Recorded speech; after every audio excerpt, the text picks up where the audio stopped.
Yop tout le monde, c'est Aurel. Aujourd'hui on se retrouve pour la review de l'épisode 53 de Boruto. Épisode qui était pas mal intéressant parce qu'on a une bonne grosse décision qui va se prendre du côté de Boruto. Donc si vous l'avez pas vu, je vous invite à aller voir comme d'habitude l'épisode. Il est disponible gratuitement sur ADN. Et légalement surtout sur ADN. Donc voilà, allez voir l'épisode, je vous mets le lien en description comme d'hab. Donc épisode assez important. Étant donné que tout au long de l'épisode, eh bien, on a Boruto qui est en pleine réflexion par rapport à ce qui est arrivé dans l'épisode dernier. Rappelez-vous, dans l'épisode dernier, ils avaient retrouvé un Zetsu blanc et Boruto s'était fait mettre à terre assez facilement. Enfin, il a bien compris qu'il n'avait pas le niveau pour les grosses missions, etc. et qu'il devait justement devenir de plus en plus fort. Et eh bien, dans cet épisode, on va avoir sa décision par rapport à tout cela. Au début de l'épisode, on a quand même un petit moment où on a, parce que la dernière fois on avait Sasuke qui arrivait là où se tenait le dernier membre du clan de Tsutsuki, et du coup eh bien on a un petit truc au tout début de l'épisode justement où on a Toneri Otsutsuki, donc on avait vu à la fin du dernier épisode, qui a la tête un petit peu de Mitsuki, hein. Franchement j'ai l'impression que c'est Mitsuki mais en mode plus vieux. Je sais pas ce que vous en pensez, mais Mitsuki plus vieux, ça serait la même coupe de cheveux et tout ça, c'est un peu le même regard. Et du coup, eh bien, en fait, on a un autre membre du clan qui arrive et qui apparemment le gèle pendant plusieurs années. Bon, c'est tout ce qu'on a au tout début de l'épisode. Je m'attendais à ce que Sasuke arrive justement sur les lieux ou quelque chose comme ça, mais rien d'autre. Donc, ce sera très certainement développé dans la suite des épisodes. Du coup, eh bien, et d'ailleurs, petite chose importante quand même, c'est que la personne, enfin, le mec qui se fait geler, justement, dit la petite phrase non, Boruto n'est pas encore assez fort, donc il sait bien que Boruto ça va être un petit peu l'espoir du monde, j'ai l'impression. Du coup, on continue l'épisode donc avec la remise des recommandations par rapport à l'examen, donc pour pouvoir participer à l'examen et passer en moyenne classe. Bon, on voit déjà que Boruto il s'en fout un petit peu de tout ça. Lui, tout ce qui l'intéresse, c'est d'être un ninja en soi. Il s'en fout d'avoir un titre ou l'autre, parce qu'en soi, ça n'apporte rien, mis à part pouvoir faire des missions plus compliquées ou être un petit peu plus reconnu. C'est vrai que ça n'apporte pas grand chose. Du coup, il en parle un petit peu avec les autres. Bon, les autres reçoivent aussi leurs recommandations. Bon, eux, ils s'inscrivent, tous les autres, évidemment, ils vont s'inscrire, c'est logique. Alors, il faut savoir que, effectivement, l'examen va se faire en groupe de 3, donc ça veut dire que si une personne décide de ne pas forcément passer l'examen, il faudra que l'équipe trouve quelqu'un d'autre pour le remplacer. C'est ce qui se passe en fait avec Boruto, étant donné qu'il dit à Sarada et Mitsuki que lui, il compte pas forcément passer l'examen, justement. Et Sarada elle est un petit peu embêtée parce que déjà pour trouver justement une troisième personne, enfin un remplaçant alors que l'examen approche, c'est compliqué. Et du coup ça peut freiner effectivement l'équipe, donc Sarada et Mitsuki peuvent aussi ne pas réussir l'examen. Du coup bon, ils essayent un petit peu des choses, ils essayent de lui expliquer que au moins tout le monde verra de quoi il est capable s'il passe l'examen et tout, donc bon ça le fait un petit peu réfléchir, il décide quand même de passer l'examen avec les autres. Bon, toujours en faisant un petit peu le malin en mode oui vous pouvez pas vous passer de moi et tout.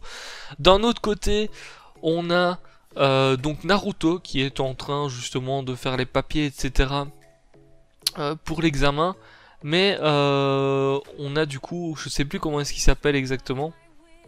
Le gars qui crée les artefacts, c'est Katasuke, un truc comme ça, qui arrive pour justement lui proposer d'intégrer les artefacts à l'examen.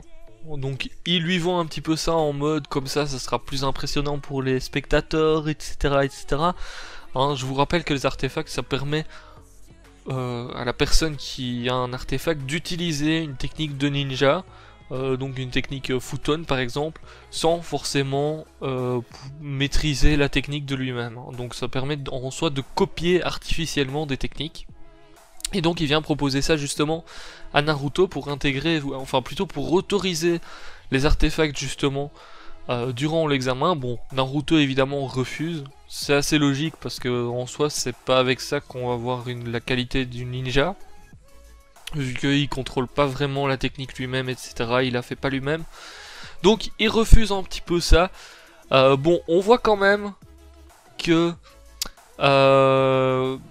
l'air de rien, il y a un petit truc qui se manigance par rapport à tout ça, parce que justement Katasuke repense à Boruto qui lui soutenait en fait les artefacts en soi.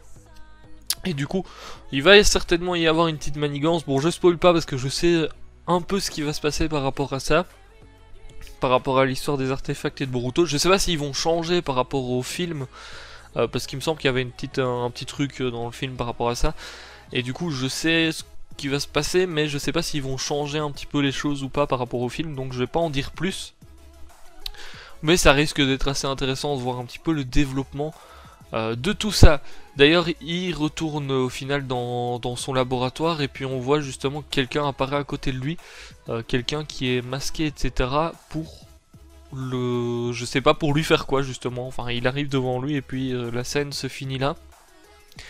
Alors, en tout cas, on voit qu'il est assez, il est quand même assez pote avec Boruto. Il sait que Boruto peut jouer quelque chose justement là-dedans. Donc au final, fin d'épisode, on se retrouve à l'anniversaire d'Imawari. Donc je vous rappelle que Boruto avait fait promettre à Naruto d'être présent justement pour l'anniversaire.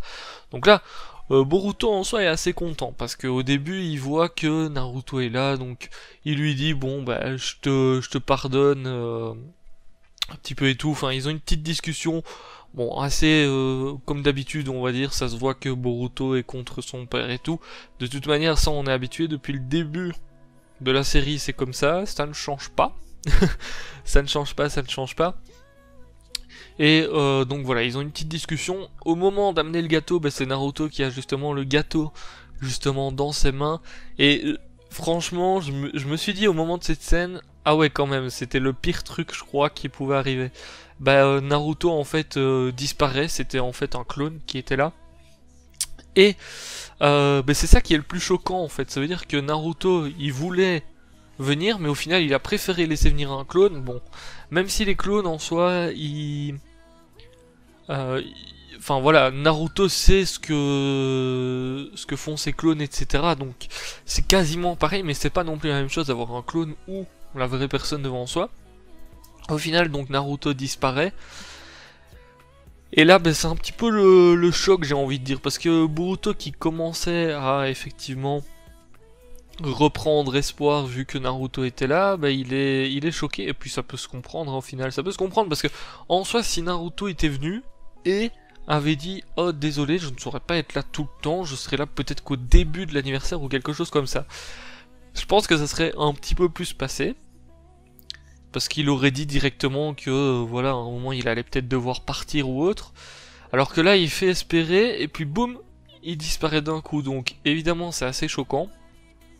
Et c'est un petit peu plus compliqué à pardonner, donc là bon, Boruto est encore sur le cul et bah, il commence à s'énerver et tout, il veut carrément aller taper son père. Bon, on avait déjà eu des états d'esprit où effectivement Boruto était contre Naruto, mais pas au point de vouloir aller le taper et tout. Mais enfin voilà, il veut un petit peu se venger par rapport à ce qui vient de se passer et c'est un petit peu logique. Bon. Évidemment, on a une attaque qui essaye un petit peu de dire à Boruto, mais oui, mais ton père, c'est le Hokage, il est là pour le village et tout. Bon, j'ai envie de dire que ça pardonne pas tout. Moi, je suis un petit peu de l'avis de Boruto, je sais pas vous êtes de quel avis, mais je trouve que Boruto a un petit peu raison, parce que ça pardonne pas tout d'être Hokage. Ça se voit aussi d'un côté que Naruto ne sait justement pas trop comment être en famille en fait, parce que bah lui il n'a pas eu ces moments là justement en famille, et ça se voit un petit peu parce que sinon il aurait justement fait comme j'ai dit, je sais pas, y aller de lui-même et puis dire qu'il allait peut-être devoir partir à un moment donné ou quelque chose comme ça. Ici pas du tout le cas, aucune explication de la part de Naruto par rapport à ça, donc c'est vrai que c'est un petit peu compliqué. Là on a Boruto qui va dans le bureau justement de Naruto, qui est donc de la maison, hein, bien sûr le bureau de la maison, et il voit l'ancien accoutrement justement de Naruto quand il était petit, son manteau orange là, et au final le jette par la fenêtre. Je pense que c'est assez important parce que à partir de ce moment là, à mon avis, la relation était déjà pas simple entre les deux. Mais je pense que ça va être encore pire maintenant. Parce qu'en soi, ce qui comptait pour Boruto, c'est que son père soit là pour au moins l'anniversaire de sa sœur. Pour pas... Enfin, parce que sa sœur a plus besoin, il le dit à un moment donné. Lui, c'est un mec, donc il a moins besoin en soi de son père que sa sœur, par exemple. Donc voilà, on a une petite scène comme ça qui, je pense, voilà, marque la fin un petit peu de la relation Boruto-Naruto. Donc à voir comment est-ce que Naruto va essayer de rattraper justement les choses par rapport à tout ça. Et la porte sonne. Au final, Boruto va ouvrir pensant justement que c'est Naruto, donc il se prépare à foutre un coup de poing à la personne qui est devant la porte. Et puis là, on découvre que c'est Sasuke qui est là et qui cherche justement Naruto. Et bah, c'est là que la décision de Boruto justement, je pense, se confirme parce que tout au long de l'épisode, il était en réflexion pour devenir un ninja indépendant, etc. Pour lui, il veut être comme Sasuke, pouvoir se battre contre des ennemis forts, mais être aussi indépendant, donc pas être sous les ordres de quelqu'un, etc. Et ben au moment où il voit Sasuke, ça confirme un petit peu sa pensée justement par rapport à ça. Donc le modèle de Boruto c'est Sasuke, et le modèle de Sarada c'est Naruto. Donc on a un petit peu...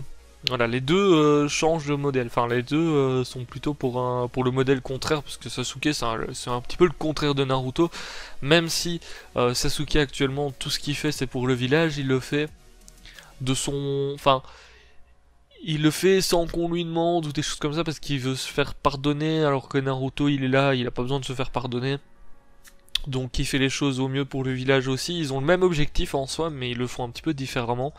Vu que Sasuke agit dans l'ombre justement. Donc on a la décision de Naruto, de Naruto, ça y est, je me trompe maintenant, de Boruto qui est confirmé, il veut devenir un ninja indépendant. À voir comment va se passer l'examen du coup, parce que l'examen approche petit à petit et on va bien voir ce qui va se passer à ce niveau-là. Si ça va changer par rapport au film ou pas justement.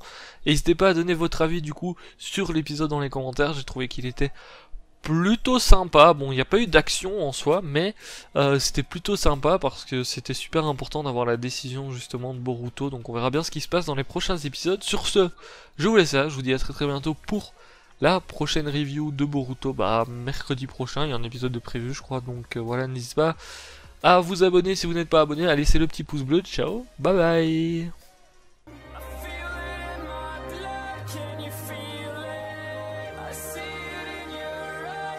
Smell